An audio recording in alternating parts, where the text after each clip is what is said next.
Now? Uh-huh.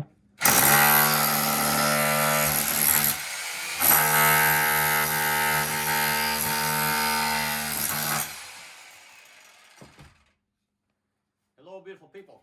Sandro Stefanucci. Hey, this is like part 5 of this bathroom that we're doing here. I just wanted to go over a few things with you.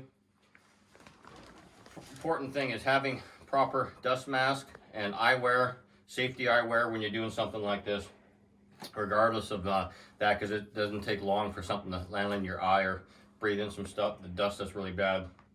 So we're at this point now where we're hitting the tile floor, and there's 2 layers of tile. So there's one, how are you going to get it off is one. So what I like to use is typically a hammer drill. It has its hammer drill option, so it drills and it hammers as well.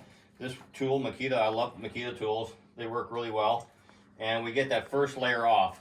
I like to start somewhere in the middle first, because, and this comes from experience. I've had a problem before where we start at the very end where it transitions to a different floor, and then we end up damaging the floor on the other side, which we don't want to do. So if we start this way, actually loosen it up, and then we can kind of pull it back and get it away from the finished floor so we're not damaging it. And then we have a few layers. So I just like to go layer by layer.